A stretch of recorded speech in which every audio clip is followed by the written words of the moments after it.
about the new kid at my school. I'd met him at the start of the school year. He was the new kid. No friends, no real personality.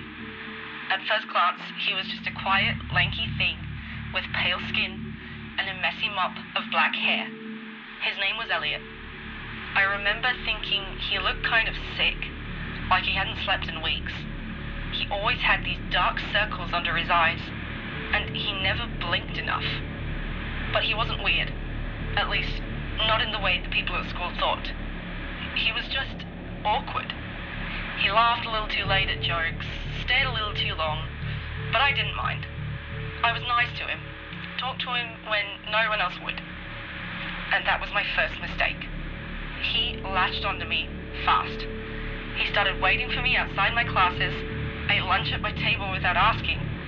It was like I'd become his person, the only one he wanted to talk to, and I let it happen. At first, it was fine. He was odd, but he was harmless. He told me strange things sometimes. Things I'd assumed were just jokes. Like how he could tell what people really looked like if he stared long enough. Or how he could feel other people's thoughts crawling under his skin. He said weird stuff like that, and then he'd laugh. But it was always the wrong kind of laugh. A little too forced, too rehearsed. And that's when things started getting strange. Elliot didn't show up to school for a few days. No explanation, no messages. I thought maybe he was sick or moved schools or something. But then, on the third day of his absence, I found a note stuffed into my locker. Did you miss me? That was it. No name, no other words, just that. The handwriting was weird, shaky, jagged, like someone had been digging the pen into the paper too hard. I remember feeling uneasy, but I just brushed it off. Maybe he was just trying to be funny. And then the news broke. 3 students had been found dead. All of them had been bullies. People who had made Elliot's life hell. One kid used to shove his books off his desk every time he'd walk by him. Another would trip him in the halls. The last one? I saw her dump her soda onto his lunch tray once and laugh as he just sat there staring at it. But that was really just the surface. Elliot's bullying was much worse than I thought. They used to steal his clothes from the locker room, forcing him to walk home in his gym shorts at the dead of winter. They'd call him names. Freak, ghost boy, weirdo, the thing that shouldn't be. They'd snap their fingers in his face and flinch, acting like he would repulse them. I even heard a rumor that they locked him in a supply closet for an entire weekend, but no one's ever confirmed that. The teachers did nothing about it.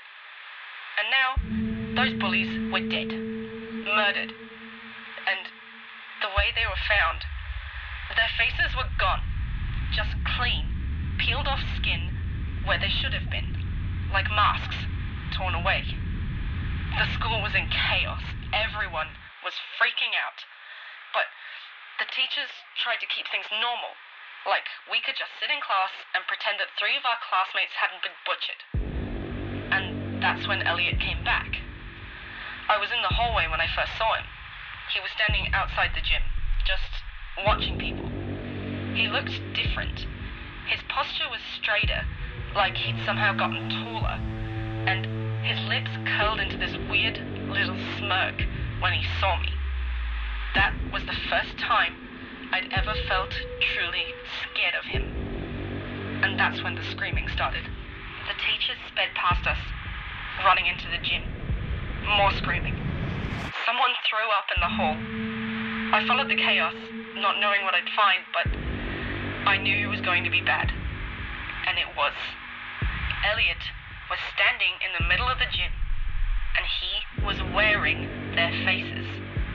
The skin was stretched and loose over his own, stitched together in some places with black thread, like he had been trying to sew himself into something new, something else. Their eyes were gone, just empty, rotting holes where they should have been. And all he said was, "I'm not the new kid anymore. He didn't even resist when the police came. Just smiled as they cuffed him, blood still dripping down his chin. They took him away, and that should have been the end of it. But later that day, I found another note. This one wasn't in my locker. It was in my bag. It hadn't been there before. I know it hadn't. I opened it with shaking hands, and inside, in that same jagged, digging handwriting, were 6 words. I saved the best for last. I don't know what he meant by that, and I don't want to know.